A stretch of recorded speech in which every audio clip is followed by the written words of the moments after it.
a balanced offense, ball movement and everything, but with the way Oladipo is playing, is it kind of hard to find a fine line between just turning it over to him and keeping everybody else involved? Or?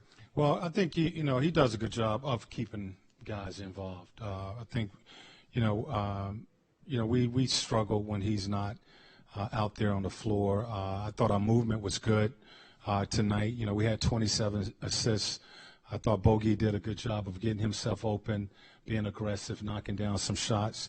We had good ball movement, and down the stretch, what has been our best option is the high pick and roll with Victor and a big. And I thought our guys tonight did a good job offensively. We still didn't establish ourselves defensively.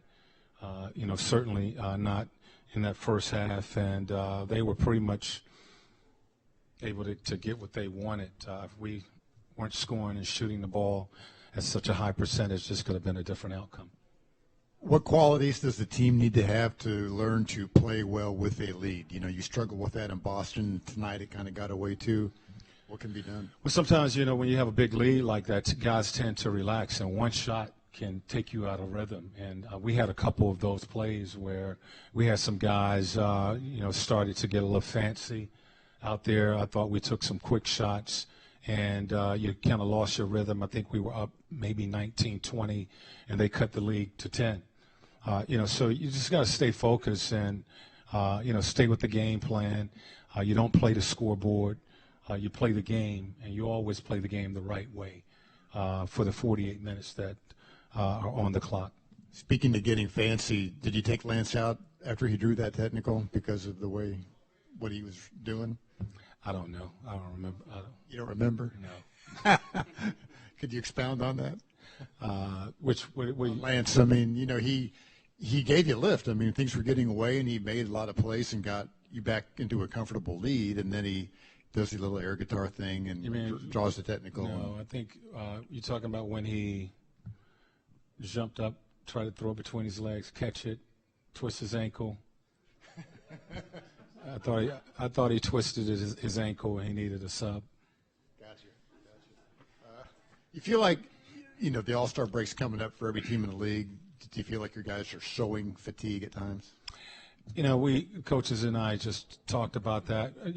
We're past the halfway point. For our guys, they've done a good job of, especially getting these last two, Boston, now New York. Our focus is we'll take tomorrow off and try to finish what is called the first half by going into Brooklyn and getting that win. Then we start break. But we don't want to start thinking about break, going into Brooklyn and not give ourselves a chance to win that game.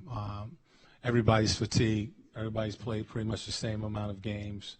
The strong survives, and we want to just try to keep our focus and show some road toughness and try to go and get Brooklyn. Expanding on that question a little bit, do you feel like with the season starting 2 weeks earlier this year that guys are looking more forward to the break and having that now, or is it mostly the same as it's been in years past? It feels the same to me. Our guys haven't really talked about it. We've seen some guys getting a little fatigue, and what we've done is sub those guys and try to rest them on off days. Those guys who are playing big minutes and have been getting a lot of reps. Our trainers, our strength and conditioning lets us know who those guys are. So on off days, we don't run them or they don't move. We basically put them on ice to allow them to recover. So, we pay attention to that, and, we try to cut some of those guys' minutes. Could you expand a little bit on what you said Bojan was finding his open shots tonight? The last 5 or 6 games, he seems to be able to do that. Has there been a difference the last 6 games in what he's been able to do? Well, I thought he kind of hit a wall about a week ago. He looked a little fatigued, and shots were short, and he kind of lost his rhythm. It seemed like he kind of got the energy back.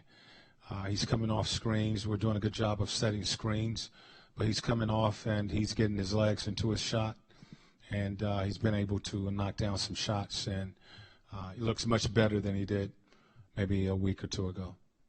With Darren out the last couple of games, Joe Young's played a lot more than he has, in the past. Have you liked what you've seen from him so far? I know he's been shooting exceptionally well. I have. I think he's kept himself ready for the opportunity, and he had to play a lot of minutes tonight because Corey got in foul trouble. But he's doing a good job of pressuring the ball. Offensively, I think he's playing within himself. He's taking good shots and he's knocking down those shots, and he's given us good minutes off the bench. And the one game that he did start, he's been pretty solid for us. Do you want him to be pressuring up on that, or is that his own decision on every? No, absolutely. I think try to take advantage of what he's capable of doing. He can pick up the ball.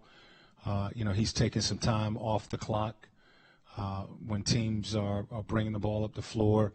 He's playing short minutes, so he can use that energy to try to disrupt rhythm. Thank you. All right.